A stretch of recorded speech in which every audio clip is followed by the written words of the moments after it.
करते थे। उनका स्वभाव बहुत ही खुशमिजाज था। उनकी प्रजा हमेशा खुश रहा करती थी। हरिवंश को एक पुत्री थी जिसका नाम था मौली। मौली दिखने में बेहद खूबसूरत थी। उसी के साथ उसको गाना गाना तथा शिकार पर जाना बहुत पसंद था। उसको विविध कलाएं अवगत थी। उसने सभी विद्याओं का अच्छी तरह से अभ्यास किया था। एक दिन मौली महाराज हरिवंश से, पिताजी, मुझे जंगल में जाना है, मैं सुबह ही चली जाऊं? बेटी, तुम्हें तो पता है हम आपको अकेले जंगल नहीं जाने दे सकते। आप हमारे सैनिकों के साथ जंगल जा सकती हो। ठीक है पिताजी, हमें जंगल में जाकर कमल पुष्प लाने हैं। हम सुबह जाकर लेकर आएंगे। ठीक है। ऐसा कहकर महाराज राजकुमारी की कक्ष से चले जाते हैं। राजकुमारी सुबह जल्दी उठकर जंगल में अपने सैनिकों के साथ चली जाती है। राजकुमारी मौली एक बड़े से सरोवर के पास आकर रुकती है। तभी मौली खुद से, ये कितना सुंदर सरोवर है, मैंने तो आज तक ऐसा सुंदर सरोवर देखा ही नहीं। तभी सैनिक सामने आकर राजकुमारी से, राजकुमारी, इस सरोवर के कमल पुष्प कोई भी नहीं निकाल सकता। इस जल को अगर आपने हाथ भी लगाया तो आपका शरीर नीला पड़ जाएगा और आपको वही अपने प्राण त्यागने पड़ेंगे। अगर हाथ भी लगाया तो शरीर नीला पड़ के प्राण क्यों त्यागने पड़ेंगे? राजकुमारी, ऐसा कहा जाता है कि एक जादूगर ने क्रोध के कारण अपने जादू से दूसरे राज्य के राजकुमार को एक सोने के पंछी में बदल दिया और पूरा राज्य इस सरोवर में बंदिस्त कर डाला है। इस सरोवर को अगर कोई भी हाथ लगाएगा तो वो जल्द ही मर जाएगा और राजकुमारी, तभी से यहाँ इस सरोवर के पास कोई नहीं आता। मगर इसका कोई तो उपाय होगा, उस पंछी बने राजकुमार और राज्य के लोगों को छुड़ाने का। राजकुमारी, इसके बारे में मुझे कुछ नहीं पता। आप चाहे तो इस जंगल में एक ऋषि मुनि है, उनसे जाकर आप पूछ सकती है। ठीक है, हमें वहां लेकर चलो। ऐसा कहकर सैनिक राजकुमारी मौली को लेकर ऋषि मुनि के पास चले जाते हैं। वहां जाते ही राजकुमारी ऋषि मुनि के पैर पड़ के आशीर्वाद लेती है। प्रणाम महाराज। आओ राजकुमारी, कैसे आना हुआ? महाराज, मुझे उस सरोवर के बारे में जानना है। वो राजकुमार कहाँ है और उसके राज्य को इस सरोवर में बंदिश क्यों करके रखा है? राजकुमारी, मैं आपको सब बताता हूँ, मगर याद रहे वो जादूगर बहुत ही भयानक है। अब बताइए महाराज, मुझसे जो हो सकेगा मैं वो करूंगी और उस राजकुमार को छुड़ाऊंगी। राजकुमारी, कुंतल देश में राजकुमार सूरज सिंह राज्य किया करते थे। वो बहुत ही न्यायी थे। एक दिन उनके राज्य में एक जादूगर आया। उस जादूगर ने उस राज्य के लोगों को अपने वश में करना शुरू कर दिया था। सूरज सिंह की प्रजा खुद से ही एक दूसरे को हानि पहुंचाने लगी थी। ये बात राजकुमार को पता चली। एक दिन राजकुमार ने जादूगर को अपने महल में बुलाया। आप यहाँ के अतिथि हैं। हमारे राज्य में कलह निर्माण करने की आपकी हिम्मत कैसे हुई? महाराज, मैंने तो ऐसा कुछ भी नहीं किया। लोग तो अपने आप ही झगड़ते हैं। हम चाहते हैं कि आप हमारे राज्य से कल तक यहाँ से चले जाइए। इसमें ही आपका हित है। ऐसा कहकर राजकुमार वहां से चले जाते हैं। ये सब देख जादूगर को बहुत गुस्सा आया और उसने इस राज्य को एक सरोवर में परिवर्तित कर दिया और राजकुमार को एक सोने के पंछी में बदल दिया।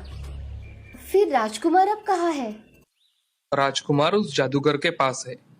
वो जादूगर पश्चिमी दिशा में एक गुफा में रहता है और हाँ, उस जादूगर के पास बहुत सारी शक्तियां हैं। लेकिन उस राज्य और राजकुमार को मुक्त करने का कोई तो उपाय होगा आपके पास। राजकुमारी, अगर आप उन्हें छुड़ाना चाहती है तो मैं आपकी जरूर मदद करूंगा। ऋषिवर, आप मुझे उपाय बताइए। मैं उनके राज्य को और राजकुमार को उस जादूगर के चंगुल से मुक्त करूंगी। राजकुमारी, पश्चिम दिशा की ओर वो जादूगर अपनी गुफा में रहता है। वो बहुत से प्रयोग करता है। वो दिन में सोता है और रात में जागता है। इसलिए तुम्हें उस गुफा में जाकर उस सोने के पंछी को चुपके से जादूगर के नजरों से छुपा कर बाहर लाना होगा और उसके बदन पर यह जादुई जल डाल देना होगा। इससे वो पंछी से राजकुमार बन जाएगा और तुम उसे वहां से जितनी जल्दी निकालोगी उतना ही अच्छा है, क्योंकि अगर जादूगर की नजर तुम पर पड़ गई तो तुम भी उसकी गुफा में कैद हो जाओगी। अगर तुम पकड़ी गई तो तुम उस पर यह भस्म डालकर अपनी रक्षा कर सकती हो, मगर तुम्हें यह काम बहुत ही सावधानी से करना होगा। जी ऋषिवर, आपने बताया, मैं वैसे ही करूंगी। ऐसा कहकर राजकुमारी ऋषि मुनि का आशीर्वाद लेती है। तभी ऋषि मुनि उसे जादुई जल और भस्म देते हैं उन्हें लेकर राजकुमारी अपने महल जाती है। राजकुमारी महाराज से अनुमति मांगने के लिए महाराज के पास चली जाती है। तभी राजकुमारी, पिताजी, मुझे कल जंगल में जाना है, कुंतल देश के राजकुमार को छुड़ाने के लिए। मुझे आपकी आज्ञा चाहिए। राजकुमारी, आप चाहे तो हम चले जाते हैं। नहीं पिताजी, मैं ही जाऊंगी। मुझे ये काम खुद करना है। ऐसी तुम्हारी इच्छा, मगर आपको वहाँ खुद का ख्याल रखना होगा। जी पिताजी। ऐसा कहकर राजकुमारी अपने कमरे में चली जाती है। सुबह उठकर राजकुमारी जंगल में अपने सैनिकों के साथ निकल जाती है। ऋषि ने दिए हुए सामान राजकुमारी अपने पास रख देती है और आगे जंगल के रास्ते से पश्चिम दिशा की ओर चली जाती है। बहुत दूर जाने के बाद उस पहाड़ के अंदर एक बहुत बड़ी गुफा दिखाई देती है। वो गुफा देख राजकुमारी खुश हो जाती है, मगर मन में थोड़ी डर भी रहता है। तभी राजकुमारी मन में, मुझे उस जादूगर की गुफा में जाकर राजकुमार को मुक्त कराना है, ये काम मुझे ही करना पड़ेगा। ऐसा सोचकर राजकुमारी गुफा में चली जाती है। राज्य के सैनिक गुफा के बाहर ही खड़े रहते हैं। राजकुमारी अंदर जाकर देखती है तो उसे कोई दिखाई नहीं देता। वो गुफा के अंदर जाने लगती है। तभी उसकी नजर सामने एक बड़े से पत्थर पर पड़ती है। उस पर एक व्यक्ति ध्यान कर रहा था और उसके सामने ही एक सोने का पंछी पिंजरे में कैद था। पिंजरे में कैद सोने का पंछी देख राजकुमारी उसके पास दबे पांव चली जाती है। पिंजरे के पास जाकर राजकुमारी पंछी को निकालने के लिए दरवाजा खोलती है। तभी जादूगर ध्यान से विचलित हो जाता है और उसकी नजर सामने खड़ी राजकुमारी पर जाती है। जादूगर उसे बड़े गुस्से से देख रहा था। ये देख राजकुमारी जल्दी से पंछी को बाहर निकालती है और पंछी को अपने हाथ में ले लेती है। तभी जादूगर राजकुमारी से, तुम कौन हो और मेरे गुफा में आने की तुम्हारी जरूरत कैसे हुई? मैं राजगढ़ की राजकुमारी हूँ। मैं यहाँ राजकुमार को छुड़ाने के लिए आई हूँ। अब तुम्हें भी इसके जैसे कैद होकर रहना होगा। देखते हैं कौन किसे कैद करता है। ऐसा कहकर राजकुमारी पंछी को लेकर वहाँ से जाने लगती है। तभी उसके सामने जादूगर आकर कुछ मंत्र बोलने लगता है। वो मंत्र पढ़ते देख राजकुमारी अपने पास के भस्म को उसके शरीर पर डाल देती है और वहाँ से पंछी को लेकर भाग जाती है। गुफा के बाहर आते ही वो पंछी के बदन पर ऋषि मुनि ने दिया हुआ जादुई जल डाल देती है। जादुई जल डालते ही सोने का पंछी एक सुंदर से राजकुमार में परिवर्तित हो जाता है। ये देख राजकुमारी बहुत खुश हो जाती है। राजकुमार राजकुमारी से, आप कौन है राजकुमारी? मैं राजगढ़ की राजकुमारी मौली हूँ। मुझे आपके बारे में जंगल में आकर पता चला, इसीलिए मैं आपके सहायता के लिए चली आई। आपने मेरी बहुत बड़ी सहायता की है राजकुमारी, इसलिए मैं आपका बहुत बहुत धन्यवाद करता हूँ। ऐसा कहकर राजकुमार राजकुमारी के आगे हाथ जोड़ता है। मैं एक राजकुमारी होने के नाते मैंने दूसरे राज्य को संकट से बचाया है। राजकुमारी, मुझे लगता है कि यहाँ ज्यादा देर तक खड़े रहना उचित नहीं है, इसलिए हम ऋषिवर के पास चले जाते हैं। हाँ चलिए। ऐसा कहकर दोनों घोड़े पर बैठकर ऋषि के पास चले जाते हैं और उनके सामने हाथ जोड़कर खड़े रहते हैं। तभी साधु महाराज अपनी आंखें खोलते हैं। महाराज, आपके बताए अनुसार मैं जादूगर की गुफा में जाकर राजकुमार को छुड़ा कर लाई हूँ।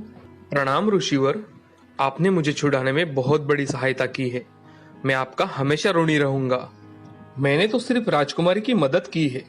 उसकी इच्छा थी कि आपके राज्य को सही सलामत जादूगर से छुड़ाए और आपको वापस लाए, इसलिए मैंने उसकी मदद की है। महाराज, मुझे लगता है कि जादूगर फिर से राजकुमार को बंदी बना लेगा। ऋषि मुनि अपनी आंखें बंद करके मंत्र पढ़ना शुरू कर देते हैं और उस गुफा का दरवाजा अपने जादू से बंद कर देते हैं। तभी ऋषि राजकुमारी से, मैंने उस जादूगर को हमेशा के लिए कैद करके रख दिया है। अब वो किसी को कभी भी तकलीफ नहीं देगा और उस गुफा से बाहर भी नहीं निकल पाएगा। सच में महाराज? ऐसा हुआ तो हमें उससे अब खतरा नहीं है। हाँ, अब आप दोनों को जादूगर से कोई खतरा नहीं है। ऐसा सुनते ही राजकुमारी बहुत खुश हो जाती है और राजकुमार ऋषि से, ऋषिवर, आप तो जानते हैं उस जादूगर ने मेरे राज्य को एक सरोवर में परिवर्तित कर दिया है। मुझे मेरा राज्य पहले जैसा चाहिए ऋषिवर।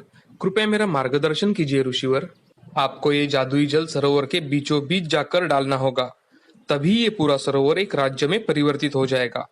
मगर उस सरोवर में बहुत जहरीले सांप भी है और सरोवर का पानी भी बहुत जहरीला है, इसलिए तुम्हें संभल कर जाना होगा। जी ऋषिवर, मैं अपने राज्य के लिए सब कुछ कर सकता हूँ। ऐसा कहकर राजकुमार ऋषि के सामने हाथ जोड़ता है। तभी ऋषि मुनि उसको जादुई जल एक बड़े से मटके में देते हैं। राजकुमार वो मटका लेकर सरोवर में जाने के लिए निकलता है। राजकुमार अपने साथ मटका लेकर सरोवर में उतरता है। तभी उसका शरीर नीला पड़ने लगता है। ये देख राजकुमार जल्दी जल्दी पानी के अंदर जाने लगता है। पानी के बीचों बीच जाकर राजकुमार अपने घड़े में से जादुई जल सरोवर में डाल देता है और देखते ही देखते वो सरोवर एक बहुत बड़े राज्य में परिवर्तित हो जाता है। वो अपना राज्य देख बहुत खुश हो जाता है। अब राजकुमार राज्य से बाहर आकर ऋषि के पास चला जाता है और उनसे हाथ जोड़कर कहता है, ऋषिवर, मैं आपका जिंदगी भर ऋणी रहूंगा। आपने मेरी बहुत मदद की है ऋषिवर। उसकी कोई जरूरत नहीं है राजकुमार। अब तुम अपना राज्य अच्छी तरह से संभालो और प्रजा की रक्षा करो। जी ऋषिवर। ऐसा कहकर राजकुमार ऋषि के पैर पड़ता है। तभी ऋषि अपने कमंडलू में से पानी लेकर राजकुमार के बदन पर डाल देते हैं। तभी राजकुमार का शरीर अच्छा हो जाता है। ये देख राजकुमार और राजकुमारी बहुत खुश हो जाते हैं। अब कुछ दिनों बाद राजकुमार महाराज हरिवंश से राजकुमारी मौली का हाथ मांगने के लिए चला जाता है। महाराज, मैं चाहता हूँ कि राजकुमारी हमारे राज्य की महारानी बने। मैं उनसे विवाह करना चाहता हूँ। राजकुमार, मैंने आपकी कीर्ति तो बहुत सुनी है, मगर हमारी राजकुमारी अगर चाहेगी तो ही उसका विवाह आपके साथ हो पाएगा। जी महाराज, राजकुमारी की इच्छा अनुसार ही होगा। आप उनसे पूछ लीजिए। जी। राजकुमार वहाँ राज दरबार में खड़ा होता है। तभी महाराज राजकुमारी मौली के साथ वहाँ आ जाते हैं। महाराज राजकुमार से, राजकुमार, राजकुमारी मौली को ये विवाह का प्रस्ताव स्वीकार है। हम चाहते हैं कि अगले ही सप्ताह में आपका विवाह संपन्न किया जाए। महाराज, अब मुझे जाने की आज्ञा दीजिए। जी। ऐसा कहकर राजकुमार अपने राज्य लौट जाता है और अगले सप्ताह में राजकुमार सूरज सिंह का विवाह राजकुमारी मौली के साथ संपन्न हो जाता है।